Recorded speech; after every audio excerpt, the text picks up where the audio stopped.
Here we go then, it's been a long time coming, but we are back for a brand new season of the F1 journey, and we're here for pre-season testing, which takes place at the Bahrain International Circuit here in Sakhir, and we are very much looking forward to it. It's the first time that the F1 journey is going to be rolling over to Sakhir for the pre-season testing, but here is the circuit itself. It's a 3.362 mile circuit, and it gives the drivers plenty of opportunity to test out their cars with lots of straight line speed, lots of high speed cornering, and some heavy braking zones as well, giving them an opportunity to test out all areas of their car, ranging from their top speed to their braking points and to, of course, their chassis area as well. It's a new era though for Formula 1, as there is a regulation change that is in place. There is a brand new regulation change which is set to slow the cars down in order to prevent heavy incidents and for safety purposes in Formula 1, with changes to the floor, the diffuser, the brake ducts, and crucially to the chassis weight of these cars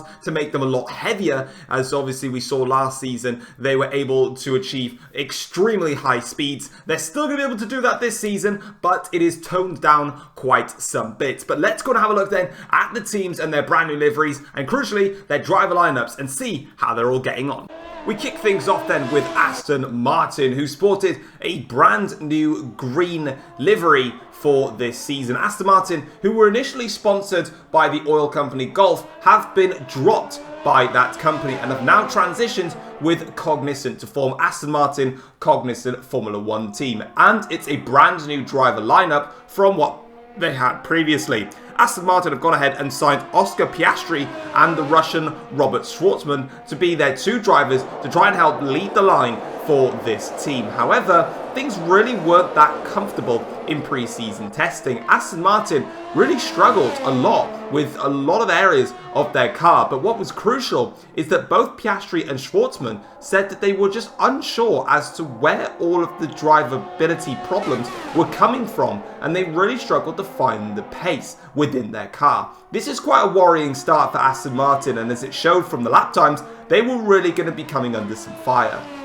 Where they may have a little bit of a helping hand towards the rest of the field is that Aston Martin were able to cover a lot of laps. They had a very high mileage count heading into this season, so hopefully they can try and use that to gather some information, get some more data, and get themselves further up the field. Next up to launch here at Bahrain is Ford, and Ford launched with a brand new black, white and blue livery, their iconic blue livery, but adding a little bit more black and a bit more white to their car, and quite frankly it looks absolutely stunning. And what is also stunning is their driver lineup. Mick Schumacher joins Formula 1 for the first time, and he is joined alongside Callum Ilott, who retains his place within Ford's driver lineup. And one thing that is satisfying about this driver lineup is, well, Ford themselves. They are really happy with their driver lineup. They feel like they have got one of the best partnerships in Formula 1 right now, and they know that all they need to do is to train these two drivers up, get them working together, and then crucially get their car further up the order. Ford do believe that they're going to be struggling a little bit. They don't believe that they've got the package just yet to really be competing, but hopefully by the end of the season they're looking to get themselves in towards the upper midfield, if that is any way possible for them. But they're very satisfied with what they've got. But the main and most important thing for Ford is to put all of the past behind them. Ford have really had a lot of problems with lots of things going off behind the scenes with Mason Wood and Noah James from last season, and it really put the team off, and even Ewan Wright as well, the team principal, having many problems. And it was just something that was just a massive distraction for the team. They really just had too much going on that they just needed to put away and put to one side. And finally now they can start on a clean slate, and they can really put their focus in without any speculation heading their way. Next up to join the circuit was Porsche in a brand new livery, which was very familiar because we've seen this livery on the McLaren, but it is no longer on them, it is with Porsche. Porsche have managed to snatch themselves a brand new sponsorship deal with Vodafone, and that's a very big statement, taking a title-winning sponsorship deal with McLaren and bringing it over to Porsche. But clearly, Vodafone decided to go the other way and have joined up with Porsche. And Porsche have gone ahead and signed Valtteri Bottas and Nico Hülkenberg to join their ranks to try and push Porsche further up the order. Of course, Porsche never really been that competitive in Formula 1, and they're really looking to try and make a change with that. But unfortunately, they weren't able to. Porsche were very lean to understand their car due to a lack of running, and that's because they had a lot of reliability problems. Porsche do say that they had plenty of upgrades that they were working on, but unfortunately they've had to stall all those upgrades, and a bunch of them were set to arrive for the second pre-season test here in Bahrain, but they were unable to put them onto the car because reliability just constantly got in the way. Porsche said, do not sleep on us just yet. We have got big plans to move further up the order. They just need to get the reliability right, and once they do that, they can focus on really getting high up the order. So despite the problems that they've had, there's a lot of big talk coming out of the team. Now they've got to live up to what they're trying to say.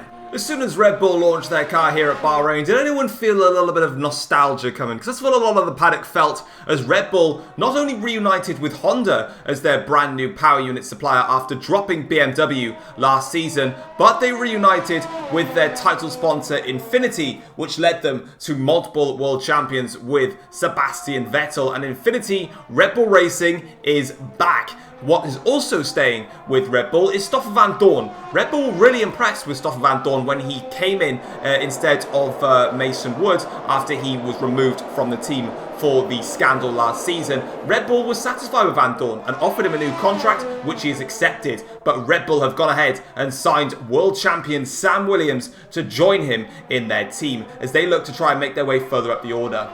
It was a very, very rough season for Red Bull last year. They started off quite well, but as others made upgrades and BMW failed to bring in any engine upgrades to really put a dent in the rest of the power unit suppliers on the grid, Red Bull were left fighting pretty much at the back of the field unless they went to circuits such as Singapore or Hungary where they could really go on the attack. And this time around, things look promising. Red Bull's still suffering with a lack of straight line speed, but they are expecting that considering Honda have been out of the sport for a few years now. But Honda have still been working really, really hard, and the relationship clearly is just there, and Red Bull and Honda just need to get their act together now. Stop parting ways, trying new projects, just work on a long-term project, and that's exactly what we hope that they can be doing. Now, for the team itself, though, they're not expecting to win races anytime soon. Red Bull have stated that despite the fact that on pre-season testing they were much faster than what they were last season, it's quite clear from everyone around the paddock and within the team, Red Bull have made massive steps forward from last season to this season thanks to the new regulation change and just stopping development last season very, very early. But they need to be reassuring people they're not going to be straight away front-running teams and winning. They have got big plans ahead to bring upgrades to this car. It's just about being patient and waiting. Until then, for now, expect to see Red Bull hopefully back in the points, consistently scoring. One of the biggest shocks in the paddock came in the form of Renault arriving to the grid when last season they said that they were all done with Formula 1 and that they were leaving the sport for good. But they now roll up, ready for another season, and don't seem like they're going anywhere in Formula 1, and they've taken the decision to make a U-turn on their initial decision. Renault have gone ahead and signed Frenchman Pierre Gasly and Formula 1 World Drivers' Champion Tom to their ranks in order to get themselves back into race-winning race for their team. Renault have got a massive straight line speed advantage, and that was shown in pre-season testing with Renault massively faster in the speed traps, with Renault claiming that they were not using higher engine modes during pre-season testing. But it seems that during testing, we were able to find out why they were so fast in a straight line. When Renault decided to make the decision to leave Formula 1 in the first place, Renault was continuing to develop their power units, their Renault E-Tech hybrids. This was because any team that was to join Formula 1 in Renault's place, Renault was offering to continue supplying them power units for the first 2 seasons of them being in the sport in order to help get them into a race-winning format and to a point where they were comfortable in F1 that they could then go ahead and make their own engines and stop using Renault engines. Renault, however, then, with them deciding to stay in Formula 1, it didn't make any form of impact to them because the powertrains were still in fast development, and that is clear to see. with Renault deciding to leave Formula 1, they then stopped all of their projects that they had.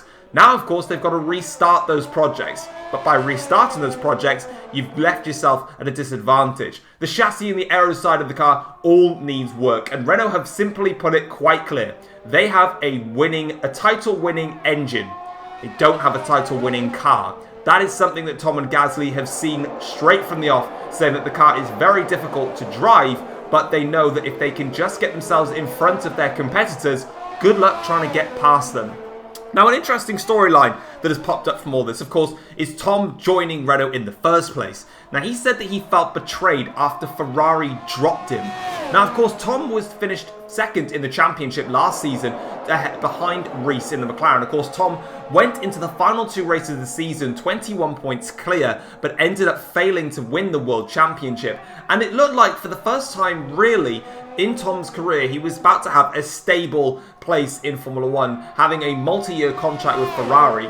But he's no longer there and he's now with Renault. So we might be able to find out a little bit later down the line why Ferrari decided to drop him, who did Ferrari sign instead of him, and why did Ferrari sign him. It's an all-white livery once again for Mercedes-AMG Vestas as they headed onto the track at Barcelona, and they stick once again with their white livery with a little bit of extra black and some more blue, and sticking with the famous stars on the back of their car. Now, Mercedes-Benz went on a little bit of a snatch and grab, and they went to their junior team Aston Martin and snatched both their drivers. Both Nick de Vries and Sergio Perez joined the team as they look to try and fight to get back up to the front where they have not been for quite some time. Of course, Mercedes and Aston Martin have got a coalition between the two of them, and of course many of Mercedes' junior drivers are now setting themselves into Aston Martin. However, a deal was struck between Mercedes and Aston Martin, which was, of course, Mercedes wanted to sign Nick de Vries, which they did so. However, they didn't have anyone that they could find that was available on the grid with any form of experience. Sergio Perez is a man with experience, and obviously Mercedes, with him being at Aston Martin, had a right to sign him. So that's exactly what they did. But in order to get the deal to go through to take both the drivers from Aston Martin, Mercedes gave Aston Martin free rein to sign whichever drivers that they wanted to go into their team, and were not going to try and interfere by putting in a Mercedes Junior within their ranks, meaning that they could have who they wanted. Now, Mercedes were happy with their car. If they were happy with the balance of the car, crucially, one thing that Mercedes felt that they were able to perfect on their car was the setup work. Straight away out on track, they were able to adjust their setup and the car was working quite nicely. What was an issue though was their gearbox. They had a lot of gearbox problems, and it was crucially costing them a lot of track time, which is something that Mercedes have been lacking in pre-season testing over the previous few years, and it's apparent once again. Mercedes, however, don't quite have the pace to match up to some of the other teams on the grid, but they believe that they have a slight advantage with the fact that they can get their car working on all forms of circuits they believe quicker than everybody else, allowing them to further develop and get ahead for the race weekends. One of the title challenges then from last season, Audi came onto the track with a lot of anticipation after their title challenge from last season, and they sported a mean white, black and red look with a nice bit of camo on the side as well. And what has not changed from Audi, which is crucial they believe, is that both George Russell and Charles Leclerc keep their places within the team, as Audi look to try and find a nice balanced structure, and by keeping their same driver lineup, they hope it can allow them to continue to build within their team, and keep their same drivers really can help them along. Now, Audi were very, very happy with their car after testing. They felt like it was beautiful, and that they did not think that they were losing too much in terms of the regulation changes compared to their title rivals from last season. Now, both drivers are confident that they can go for the title again. They believe that this Audi has got enough in its back pocket to really go for it once again. George Russell, though, says that he's needing to be a little bit more patient than what Audi is saying, as they believe that there is still still a lot of work to do in order to take the fight to the championship protagonists from last season. And of course, there are still plenty of other teams up and down the order that may be better within race trim yet. He says that there is no guarantee that any of us are going to win this title. We've just got to get our head down and work hard. But Charles Leclerc, on the other hand, has been coming out all guns blazing, stating that this car definitely feels like a title-winning car and that he is ready to go ahead and try and put more race victories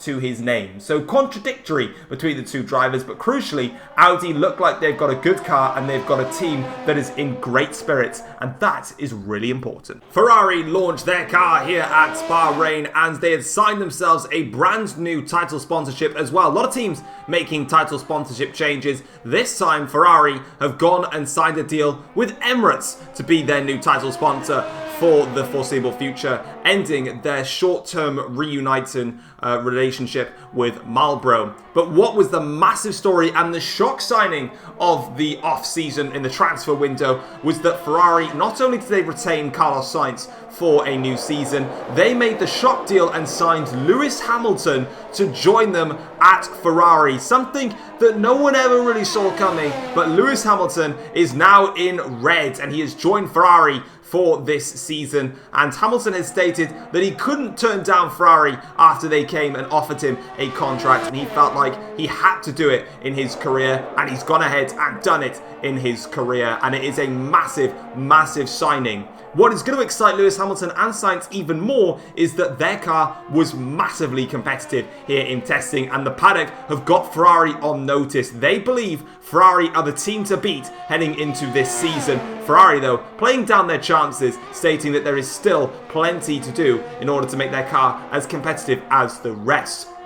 Now, crucially, there was still a little bit of concern, A, regarding whether Lewis Hamilton was up for the challenge with Ferrari, but B, what made them sign Lewis Hamilton? Why did they drop Tom from their team? Of course, Tom managed to wipe the floor with Carlos Sainz throughout the entirety of last season, and Tom put Ferrari in a title-winning position when their car was not ready for it, especially at the start of last season. Ferrari, though, did not comment on why they decided to go ahead and sign Lewis Hamilton instead of Tom. So something's clearly gone on here between Ferrari, Hamilton and Tom, but it's about why that's happened and who's at fault, or whether it was just a simple straight transfer deal. Jaguar parted ways from Panasonic and have linked up with Adidas for the brand new season and have parted way with their green look and have added some turquoise blue to their look as they head for a new era in Formula 1.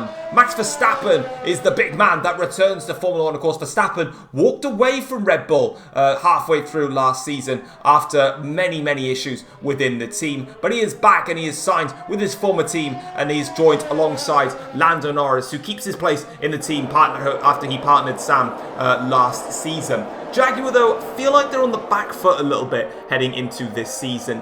They feel like the regulation change, which has been designed to slow the cars down and to add more weight to the chassis, has slightly compromised them, and they feel like that they're the team that have lost out probably the most out of what we like to call the so-called big teams from last season.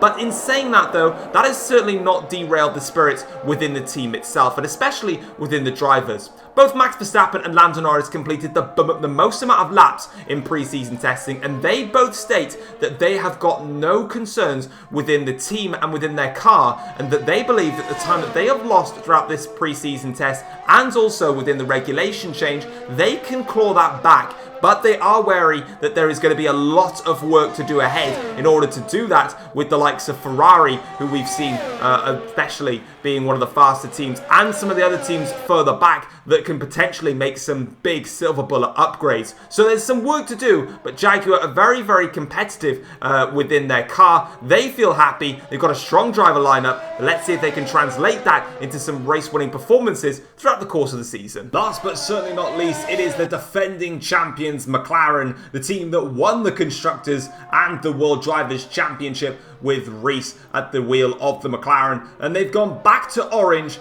but also with some baby blue, because McLaren have gone and stolen the partnership with Gulf, that of course Gulf were initially in partnership with Aston Martin, but as Aston Martin transferred away from Gulf and went to Cognizant, with Vodafone transferring over to Porsche, McLaren decided to reunite with Gulf and form the partnership and bring the classic colours back into Formula 1. Defending champion Rees stays within the team, and he's also joined with his teammate from last season as well, Daniel Ricciardo. No driver lineup changes for the team from Woking, and they are ready, they have said, to defend their championship. They are up for a fight. Of course, McLaren last season were the hunters. They were the ones hunting down that world championship, and they wanted it badly. But of course, this season, they are now the hunted. All of the 9 teams that are against them really want to steal their championship crown, and they are ready to go on a defensive prowess and take the championships back once again. Now, we spoke about Ferrari being the team to beat